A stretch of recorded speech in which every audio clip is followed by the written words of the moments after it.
त्या लोकांनी संताप केला, स्वतःच्या पत्नीला समजवलं. तुम्हाला आता इथून मी 10-15 मिनिटाचे कीर्तन करायला लक्षात ठेवा. मला विषयाची समर्पक नाड जोडायची होती या अभंगाची. ऐका, मला सावतोबांचं चरित्र, तुकोबांचं चरित्र इथपर्यंत आणायचं होतं. आता इथून कीर्तन ऐका. ज्या ज्या घरामध्ये माणसाची प्रगती होते ना, त्या घरामध्ये त्याच्या प्रगतीच्या मागे त्याच्या पत्नीचा हात असतो. आज सावतोबांचा परमार्थ झाला, आज तुकोबांचा परमार्थ झाला.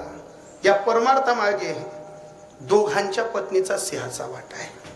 तुम्हाला सांगू का, दोघांच्या. फक्त ताई एकच सांगेल तुम्हाला जाताना, जीवन जगताना घरी एवढा मंत्र घेऊन जा. वाद विवाद कोणाच्याही घरात होतात. जिथं राम जन्माला आला ना तिथं वाद आहेत, जिथं कृष्ण जन्माला आला ना तिथं वाद आहेत. पण इथं एवढ्या समाज बसलेल्या आहेत माझ्या ताईंनो. मी तुमच्या विरोधात नाही बोलायला आलो, मी तुमच्याच परिसरातला आहे. अख्खा महाराष्ट्र पिजणारा माणूस आहे. पण ऐका ताई, मला सांगताना एक सांगावं असं वाटेल, देव घरी आणायचा असेल ना तर महादेवाला पाणी टाकू नका. महादेवाला पाणी टाकणं खोटं नाहीये, महादेवाची भक्ती खोटी नाहीये. पण तुम्हाला सांगू का, एक लोटा जल सारी समस्या का हल. पण तुम्हाला सांगू का ताई, मन में होगा छल तो क्या करेगा तुम्हारा छल. मनच शुद्ध नाहीये. अरे हा तो खानदेश आहे ताई की इथं पोटच्या पोराला जेवढी माय जीव लावत होती ना, तेवढी ती डिकऱ्याला सुद्धा लावत होती, अलीगलीतल्या पोराला सुद्धा लावत होती.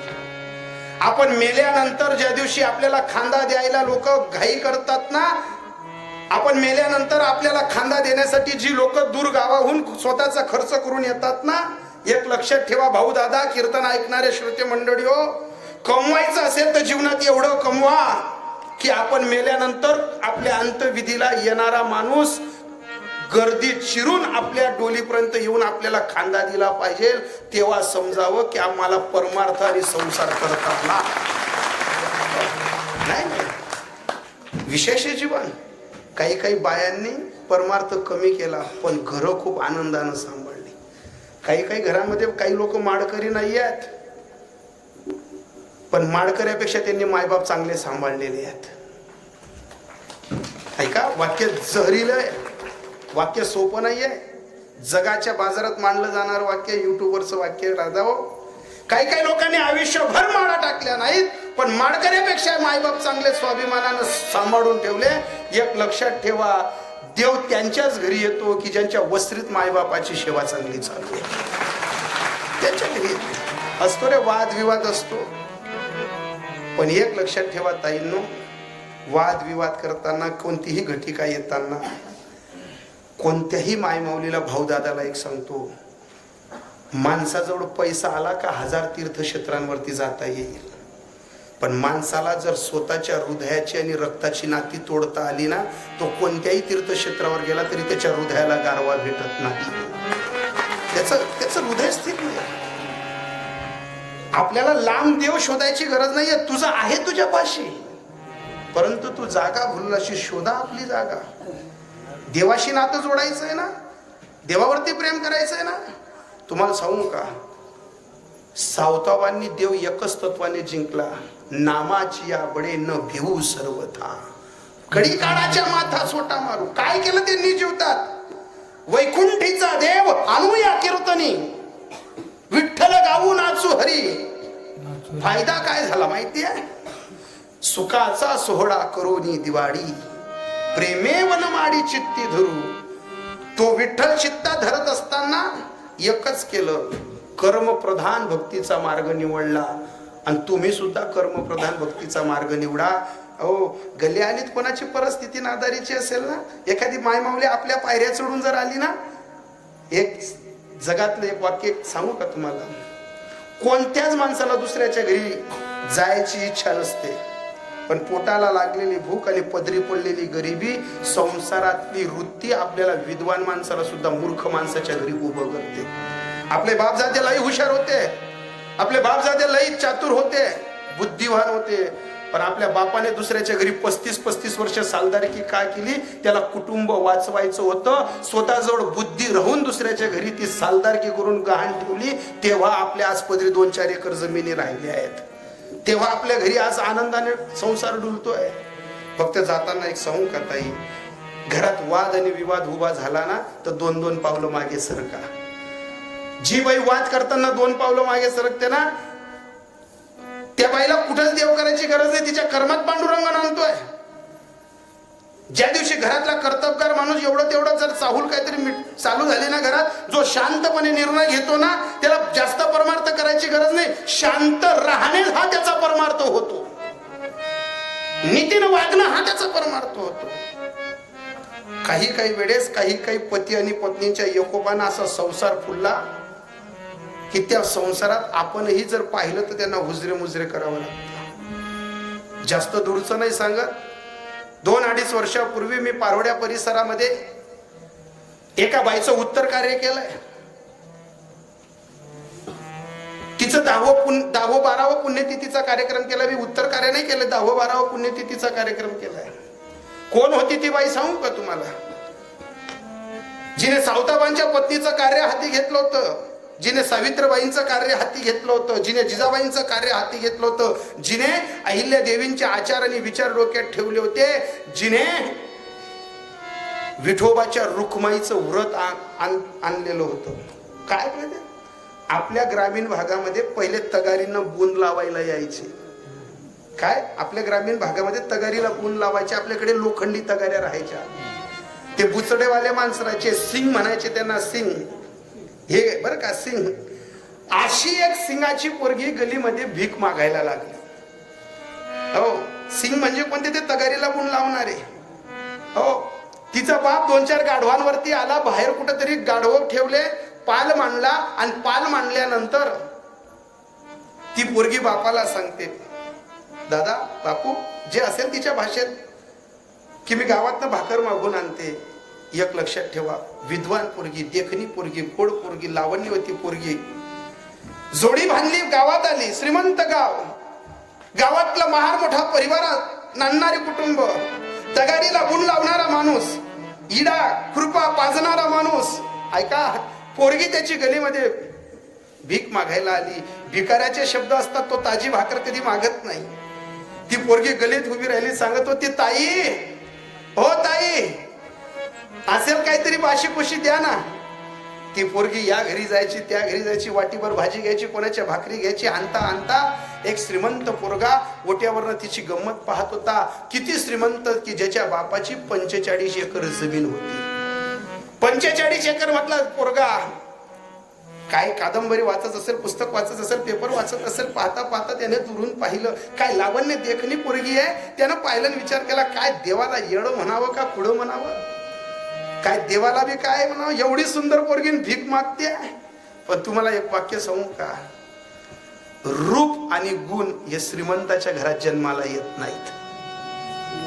रूप आणि गुण हे गरीबाच्याच घराला जन्माला येतात. रूप आणि गुण येत नाही. हो, काय असतात गुण माहितीये? जालना तालुक्यात अन्सार शेख नावाचं मुसलमानाचं पोरग कलेक्टर झालेलं आहे. कधीतरी युट्यूबला जा, इथं अनेक पोरी आहेत, अनेक मुलं आहेत. अन्सार शेख नावाचं मुसलमानाचं पोरग कलेक्टर झालेले. कलेक्टर माझ्यापेक्षा 15 वर्षांना लहान आहे. मी ज्या दिवशी त्यांना फोन लावला, त्यांची मुलाखत टीव्हीवर ऐकली. साहेब, हा विषय कोणाला कळेल की ज्यांची अभ्यासावरची वृत्ती आहे. कोण वाचतंय रे इकडे? ज्यांची अभ्यासावरती वृत्ती आहे, ज्यांना मुलं मोठी करायची आहेत, त्या ताईने हे घरी घेऊन जा. ज्या बापाला आपली पोरं लाल दिव्याच्या गाडीत बसवायची आहेत ना, त्यांनी हे घरी घेऊन जा. एक अन्सार शेख नावाचं पोरग, मुसलमानाचं पोरग कलेक्टर झालं महाराज. टीव्हीवरती कार्यक्रम पाहिला, मी मोबाईलवर पाहिला, मी त्यांची फोन लावला, मुलाखत घेतली. 45 मिनिटं त्यांच्याशी बोललो. 45 मिनिटं बोलताना मी त्यांना पहिला शब्द विचारला होता, अन्सारजी. माझ्यापेक्षा लहान होतं पोरग, मी अन्सारजी बोललो त्यांना. का बोललो माहितीये? वय नाही मोठं, विद्वत्ता मोठी आहे. अन्सारजी, तुम्ही कलेक्टर होण्यापर्यंत तुमची मजल मारली, सांगा ना कसे पोचला तो इथपर्यंत? पोरग मुसलमानाचं होतं, मी कीर्तनकार माणूस होतो. समोरून बोलताना पोराचा कंठ दाटला आणि सांगितलं, महाराज, माझ्या असंख्य मैफिलींमध्ये मुलाखती झाल्या, पण असा कोणी प्रश्न केला नाही की अन्सारजी तुम्ही इथपर्यंत कसे पोचलात, तुमचे बाप काय करतो, तुमचे वडील काय करतात, तुमचं काय व्यवसाय उद्योग आहे. माझ्या प्रगतीवर हजार लोकांनी पाठीवर थाप मारली हो, पण हा गुह्यम प्रश्न नाही कोणी विचारला. त्या माणसानं सांगितलं, महाराज इतका सुंदर मराठी बोलायचे ते. त्यांनी सांगितलं, महाराज मी मुसलमान कुटुंबात आलेला, माझं 18 लोकांचं कुटुंब आहे, माझ्या 3 बहिणी आहेत, 2 भाऊ आहेत, माझ्या घरामध्ये 10 बाय 18चीच खोली आहे. आणि सांगू का महाराज, मी कलेक्टर कशा तत्वाने झालो. मी कलेक्टर झालो, पुस्तकांपर्यंत पोहोचून मी कलेक्टर झालो, विद्याला ग्रहण करून. पण का विद्या ग्रहण करावी लागली माहितीये, मी का पुस्तकांचा छंद धरला माहितीये महाराजजी. जालन्यात माझा बाप सायकल चालवतो, 3 चाकी सायकल चालवतो माझा बाप. दिवसभर माझा बाप इकडची होज तिकडे वाहतो, तिकडची होज इकडे वाहतो, सर्व कुटुंब जेवतं. आणि रात्री 10 वाजता 11 वाजता माझा बाप घरी येतो, सर्व कुटुंबाचं उष्ट तो खातो, मी अभ्यास करतो. आणि माझा बाप कोपऱ्याला झोपून रात्रभर जे कंथो कुंथो ते मी माझ्या हृदयात ठेवलं, म्हणून मी कलेक्टर झालो. मी सहज नाही कलेक्टर झालो. शिकवा आपल्या पोरांना. मला जातीचा धर्म नाही सांगायचा, माणुसकीचा धर्म सांगायचा.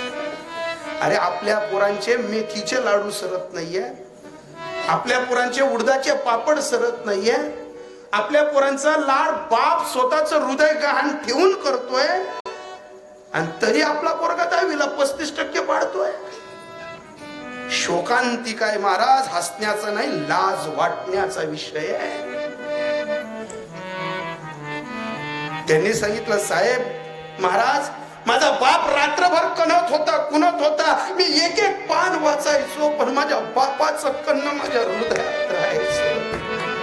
माझा बाप, मी सकाळी झोपलेला राहायचो, माझ्या डोक्यावरनं हात फिरवायचा, माझा मक्कू घ्यायचा आणि 30 सायकल काढायचा आणि जायचा. अरे एक सायकलवर फिरणाऱ्या मुसलमानाच्या पोराला त्याचा बाप कळला, आपल्या पोराला आपला बांधावर न फिरणारा बाप नाही कळला. आपला बाप कळला गोठ्यातल्या जनावराला, पण घरातला पोऱ्याला नाही कळला. गोठ्यातला बैल जर दुसऱ्याच्या बांधावर गेला तर आपला बाप जर आवाज देतो, सर्जा माग फिर रे, राजा माग फिर रे, अरे आपला गोठ्यातला बैल आपल्या बापाचा ऐकतो आणि आपल्या बाप पोराला सांगतो, अरे नको लोकांच्या लग्नात दारू पिऊ, नको इमलची पुडी खाऊ, नको कमी वयात स्वतःला व्यसन लावून घेऊ. अरे बाप साऱ्या जगात त्याला मान आहे, आणि तो बाप पोराला घरात कर जोडतो, हात जोडतो. तुकोबांचं प्रमाण आहे ना, बाप कर जोडी लेकुराचे भोडी, बाप करी जोडी लेकुराचे भोडी. ऐका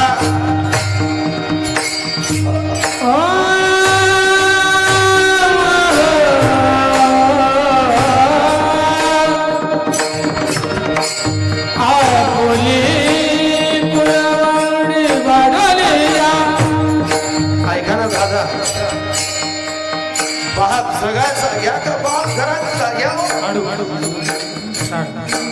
बाप बाप असतो.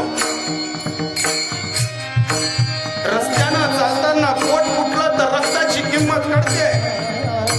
जुन्या बाया नव्या बाया सांगते, पोट फाटलं का मया दाटते.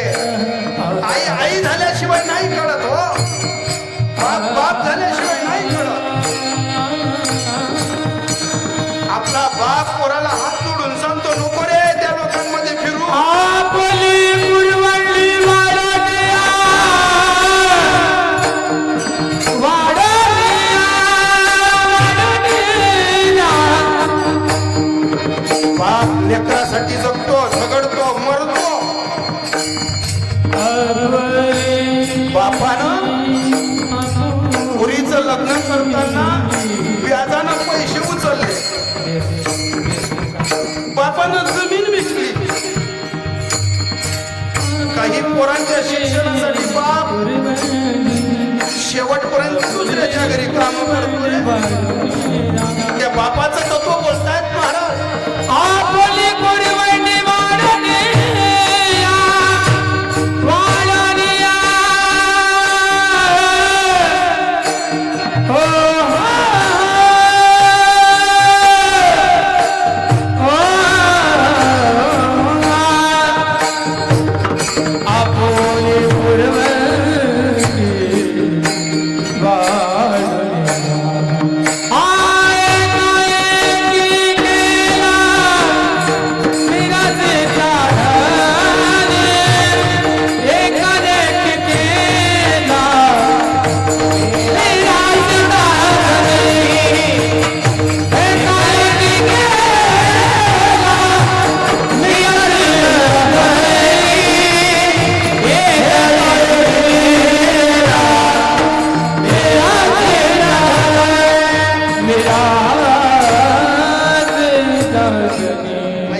तुकोबांचा अभंग आहे, बाप कर जोडी, बाप बाप पोरासाठी जोडतो महाराज. ज्या पोरीनं बापाला लग्नाच्या वेळेस पाहिले ना, त्या पोरींना विचारा. बाप, जो बाप रात्रभर झोपत नव्हता पोरीच्या लग्नाच्या चिंतेत, आता बापाला 4 पोरी आहेत ना, बापाला पोरींची चिंता नाहीये दादा. 4 पोरींच्या पाठावर एकच पोरगा राहिला ना, आणि त्याला ज्या दिवशी बापाला दिसलं की याला माझं जुत्तो होतं वा, माझा शर्ट घालतो वा, त्या दिवसापासनं पोराच्या आईनं पोराच्या बापा मागे किरका लावला. पोरगा आता मोठा झाला, त्याच्यासाठी स्थळ पहा बरं. तुम्हाला सांगू का, 4 पोरी राहून बाप बिनधास्त झोपतो, पण आज घराघरातला एकच पोराचं लग्न करण्यासाठी बाप रात्री झोपत नाहीये. बाप रात्री झोपत नाहीये. आणि तो बाप ज्याला कळला ना महाराज, त्याचा पोरगा कधी जिमलची पुढे करणार नाही. पांडावरचा बाप ज्या पोराला कळला ना महाराज, तो कधीच मोबाईल मध्ये रात्र रात्र बोटं घालणार नाही. ज्याला गोठ्यातली झाडझूड करताना बाप कळला ना महाराज, त्याला कधी जगाच्या बाजारात पैसे उडवता येणार नाहीत. आणि ज्याने बापाच्या बन्यांचा सुगंध घेतला ना महाराज, तो कधी जीवनात वाहून जाणार नाही, तो प्रगतीवरच राहील. ज्यानं आईच्या पदराला दुसऱ्याच्या बांधावरती घाम पुसताना पाहिलं, आणि ज्या पोरीनं आईला दुसऱ्याच्याकडे मोलमजुरी करताना पाहिलं ना, त्या इथं एवढ्या पोरी बसल्यात. ऐका, तुमच्या आईला कोणाच्या बांधावर जायची गरज नाही. तुमची आई रक्ताचं पाणी काय करते की तुम्हाला चांगल्या घरी परणून पाठवायचंय तिला. तुमची आई तुमच्या बापाला सांगते मला साडी नका घ्या हो, मला सोनं नका घ्या. आता आपली पोरगी मोठी झाली ना, तिला पै पै पै पै थोडं थोडं सोनं करत राहा, तिच्यासाठी थोडा थोडा पैसा करत राहा. आणि त्या पोरी तोंड बांधून निघून जातात. आणि त्या सुग्रिणी सारख्या बाईला गलीमध्ये ज्या बाया तिला हुजरे मुजरे करत होत्या, तिच्या समोर खाली मान घालावं लागतं. काय संतती म्हणावी महाराज.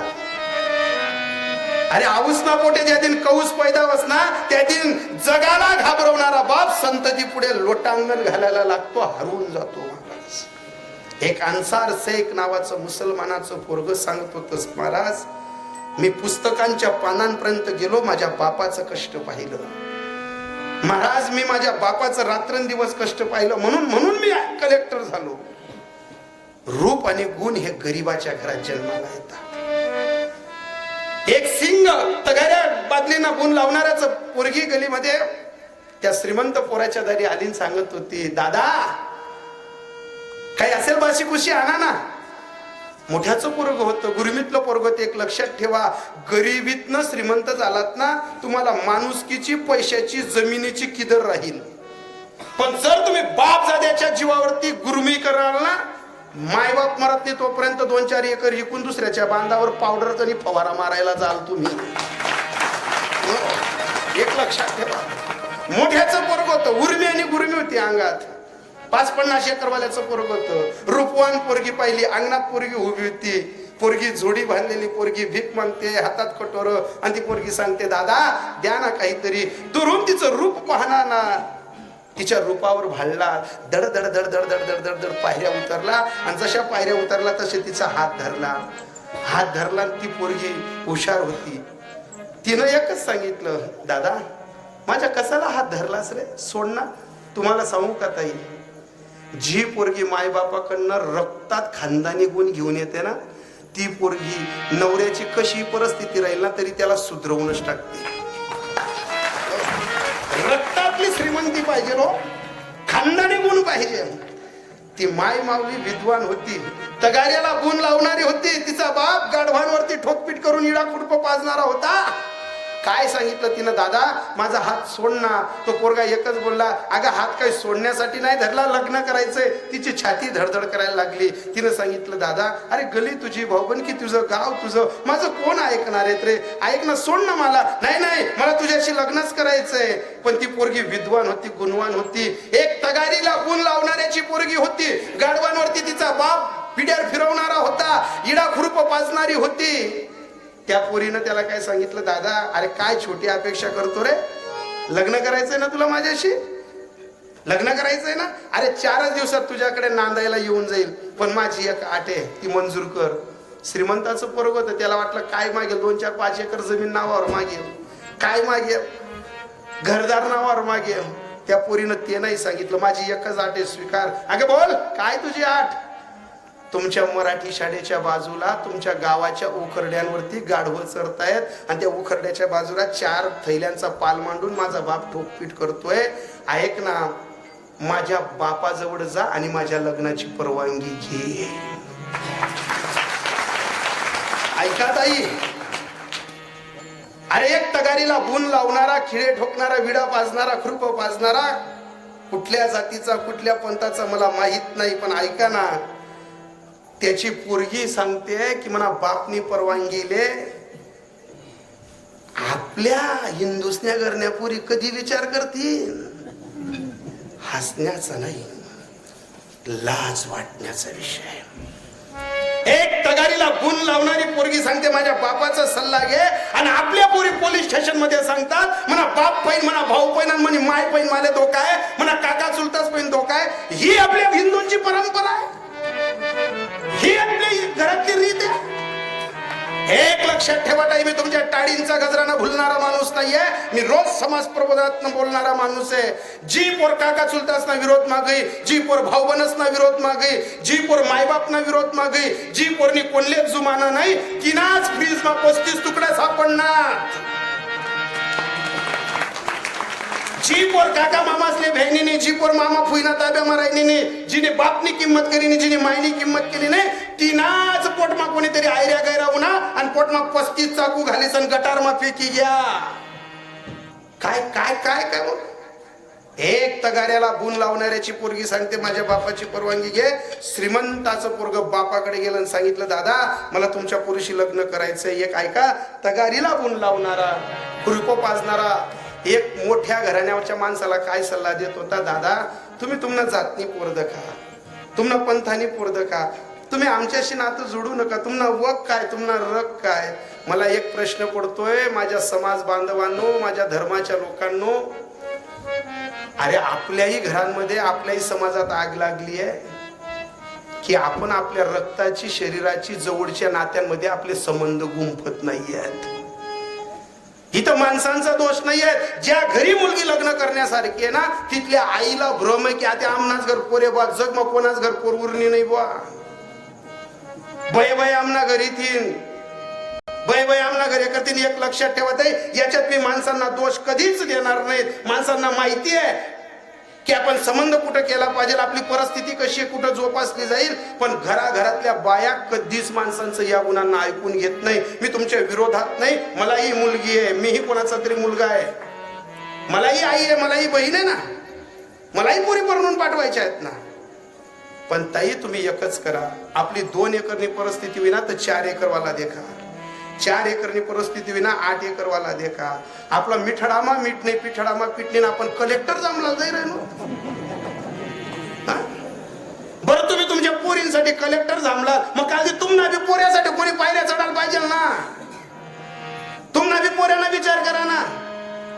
अरे हा खानदेश केव्हा सुखी होता माहितीये, जेव्हा नात्या गोत्यांमध्ये पुरी दिल्या जात होत्या ना, तेव्हा पोरांच्याकडे मुलींकडे सर्व समाजात लग्न आपोआप होत होती.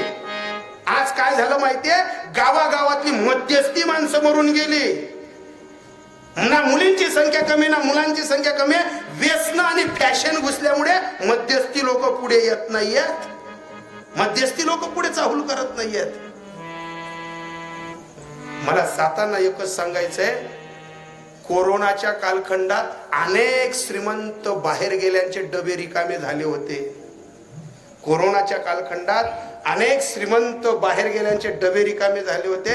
शेतकरीना घर घाया गोया होता, पण कोणाच घर डबा रिकामा जायत नाही. आणि कोणीच असं सांग नाही की मना परणी येईल पोर मी तिना बापना घर धाडस बुवा. अरे शेतकरीच्या घरी त्याचा बैल गोठ्यात भुका राहत नाही, शेतकरीच्या घरी त्याच्या घरी म्हैस दूध देते तर तिला रोज ठेवली जाते. आणि तुम्ही विचार करतस की त्यानं घर पोर भुकी राहील. अरे ज्यांना घरनी म्हैस भुकी नाही, ज्यांना घरना बैल भुक्या नाही, ज्यांना घरना डोरे गोठा मातला भुक्या नाही, त्यांना घरमातली बाई भुकी राही का? विचार करण्यासारखा प्रश्न आहे ना दादा. त्यानं एकच सांगितलं, दादा तुम्ही तुमच्या जातीची पंथाची पोरगी पा. नाही ऐकलं, लग्न करून टाकलं. लग्न थाटात झालं, माटात झालं. आणि ज्या भाऊबंदकीनं बुंदी खाल्ली जशी तुम्ही उद्या बुंदी पाडणार आहेत ना दादा. ऐका ना, सर्व समाज बांधवांना सांगतो, हा काही 2, 4, 5 लोकांचा कार्यक्रम नाही, सर्वांनी सहकार्य करा. सावता बाबा काही 2, 4, 5 लोकांचे नाही आहेत, आपले सर्वांचे. सावता बाबा काही फक्त माडी समाजाचे नाही आहेत. या गावात जेवढेही समाज आहेत ना तेवढ्यांचे सावता बाबा आहेत. सर्वांनी इथे या, हातबोट लावा. बुंदी खाल्ली लोकांनी, पंक्ती उठवल्या आणि 8 दिवसात लोकांनी मीटिंग बसवली. अरे यांनी जातनी नाही, पातनी नाही, कथानिशे मतानिशे गरमा घालली नाही. लोकांनी त्याला भाऊबंदकीतनं काढलं आणि सांगितलं तू आता आमच्यात नाही. ज्यांना पले 50 बिघा जमीन त्याला सांगत तू गावना बाहेर. ती पोरगी त्याला एकच सांगत होती, मी नाही सांगितलं होतं ना तू माझ्याशी लग्न करू नको असं. मी तुला बोलली होती ना माझ्या नादी लागू नको. अरे काय निखाऱ्यावरची वाट निवडलेले वेड्या, याला प्रेम नाही म्हणत, याला प्रेम वेडा म्हणतात. याला प्रेम नाही म्हणत, प्रेम वेडा म्हणतात. पण एक लक्षात ठेवा, 7 वर्ष तो पोरगा गावाच्या बाहेर राहिला. ना नावी दाढी करत होता, ना सुतार काम करत होता, ना किराणावाला किराणा देत होता, सर्व बाहेरून करत होता. पण ती एक तगाऱ्यावाल्याची पोरगी, गुण लावणाऱ्याची पोरगी, तिनं एकच सूत्र हाती घेतलं होतं, सासरा दिकना होई तर पदर लेवाना, आदरमा बोलानं. नंदा भावजा दिकना होती तर झुकीसन मान देवाना, धाकला मोठा दिकना होती ना आहो काहो करी सन प्रेम देवानं. अरे जिच्या नवऱ्याला 7 वर्ष गावाने बाहेर ठेवलं, त्या बाईला फक्त तिच्या वागण्यात, तिच्या बोलण्यात, तिच्या कर्तृत्वात, ज्या बाईला गावाच्या बाहेर 7 वर्ष ठेवलं, त्या गावाने त्या बाईला 14 वर्ष सरपंच पद दिलं. मी सरपंच पदावर नाही भुललो. मी जेव्हा त्या बाईच्या 10व्या पुण्यतिथीला गेलो होतो तर तिथले तुमच्यासारखे वयस्कर लोक सांगत होते, महाराज सरपंच काय झाली ती बाई विषय जाऊ द्या, पण ती बाई ज्या दिवशी मेली होती ना त्या दिवशी आमच्या गावात 4 जातीचे लोक आहेत. 4ही जातीच्या लोकांनी तिला डोकं दिले होते, केस दिले होते. हे कर्म, हा नीतीचा व्यवहार जसा सावताबांच्या पत्नीने केला, तुकोबांच्या पत्नीने केला, ऐका ना सावित्रीबाईंनी केला, ऐका ना हा व्यवहार ज्याला जमला ना महाराज त्याला ही सृष्टी देवासाठी झाली. ब्रह्मांड सोयरे कोवड्या उत्तरे काय वेची. आणि जर जगाचं प्रेम जिंकायचं असेल तर श्रीमंतीत नका राहू, प्रेम वाटा आणि प्रेम घ्या.